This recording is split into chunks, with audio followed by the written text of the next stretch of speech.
Remote control ලේලන් bus set එකක්ම ගෙනාවා. Remote එකෙන් පදින්න බස් ඉල්ලපු කටියට බෙන්න තියෙනවා බස්. මේවා අඩි 1.5ක් දිගයි. ඒ කියන්නේ සෙන්ටිමීටර් 45ක් දිගයි. සෙන්ටිමීටර් 11ක් පළලයි. ඔන්නෝක තමයි සයිස් එක. ලොකුයි බස් එක. ලයිට් පත්තු වෙනවා රිමෝට් එකෙන් අපිට පදින්න පුළුවන්. මම පැදලා පෙන්නන්න ආගම් මේ ටේබල් එක උඩම. ඉතින් මෙතන තියෙනවා බස් වර්ග කීපයකින්ම තියෙනවා. මෙතන තියෙනවා සුරංගනාවි තියෙනවා, කූඹියෝ, වැලි රැජින, දම් රැජින, නිල්ගිරිල්ලි ඒ ඔක්කොම තියෙන. ඊට පස්සේ ඔරිජිනල් බස් එක මේ කම්පැනි ඔරිජිනල් බස් එක ඒක තියෙනවා. මේක ක්ලාසික් එක ඉස්සර පරණ බස් එක ඒක තියෙනවා. මෙන්න මේ බස් එක නම් අපි හැදුවේ මේක යවන්න ඕස්ට්‍රේලියාවට ෂිප් කරන්න තියෙන්නේ. ඒ කියන්නේ විශේෂ ඕඩර් එකකට හැදුවේ මේක. මේ සයිස් එකටම මේක රිමෝට් කන්ට්‍රෝල් නෙමෙයි අපි නෝමල් හැදුවේ. මේ අනිත් හැම එකක්ම රිමෝට් කන්ට්‍රෝල්. ඔන්න රිමෝට් එකෙන් පදින ලේලන් බස් හොයපු කට්ටියට බස් තියනවා ගන්න ඕන වර්ගකින් ඕන පාටකින්. ඉතින් මේ ලයිට්ස් හැම එකක්ම වෙන වෙනම කන්ට්‍රෝල් වෙනවා. රිමෝට් එකෙන් බස් එක වෙනම ඒකට වෙනම ස්විච් එකක් තියෙනවා. USB ගහන්න ඔය වගේ ඔප්ෂන්ස් ගොඩාක් තියෙනවා. මම එකක් මෙතන ඉඩ හදාගෙන මේස ඉඩ හදාගෙන පැදලා පෙන්නන්නම්. අංකක් ඔන් කරා මෙන්න මේක ඔන් කරේ මං ඉස්සෙල්ලා. මෙතන මං ඉඩ හදාගෙන මේක අපි හිටමෙට පැදලා බලමු. මෙන්න මේ බස් එක මම රිමෝට් එකේ කනෙක්ට් කරලා තියෙන්නේ. ඔය වගේ අපිට ඉස්සරහ රෝදේ හරවන්න පුළුවන්. මේ වගේ රිවර්ස් කරන්න. ඔය වගේ බස් එක කන්ට්‍රෝල් අපිට ඕන ගන්න මේ වගේ මේසයක් උඩ වුණොත් කොහොම මේවා ඉතින් අර ජීප් පදින වගේ ඕෆ් රෝඩ් දාලා මඩේ පදිනව නෙමෙයි. මේ ඔන් රෝඩ් පදිනේවා ඇතුළක ලස්සනට මේ වගේ පදින්න පුළුවන්. ඔය වගේ. මේක 100%ම ලංකාවේ හදන්නේ. මේක හෑන්ඩ් මේඩ්. මේවා ඉතින් කොහොමත් වෙනට අල්ල ගන්න නැහැ. මේවා ලංකාවේ තියෙන බස්නේ. ඉතින් ඒ වගේ ඕන විදිහට ස්ටිකර් කරලා ඔන්න ඔයගෙන් අපිට මේක ලස්සනට ඇත්ත බස් එක වගේ මේව පාක් කරන්න ඔක්කොම ඩ්‍රයිවිං ඉගෙන ගන්න පුළුවන් මේ වගේ එකක් පැද්දාම.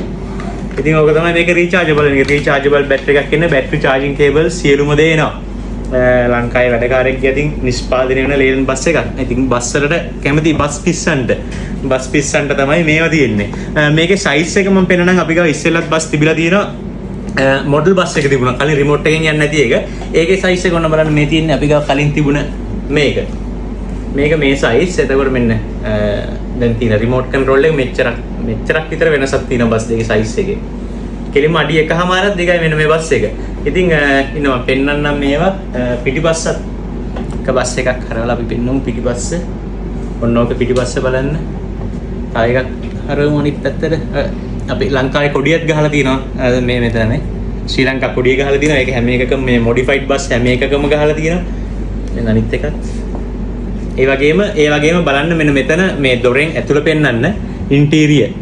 ඔතන මේ ගියර් බොක්ස් එක, එතකොට ස්ටියරින් වීල්, ඩ්‍රයිවිං සීට්, මේ හුඩ් ලයිට්, හුඩ් වහලේ ඔය කැමරාවට පේනවද දන්නේ නැහැ. වහලේ උඩ ලයිට් එකේ ඉඳලා පත්තු වෙනවා. හුඩ් ලයිට් එකේ ඉඳලා වැඩ කරනවා.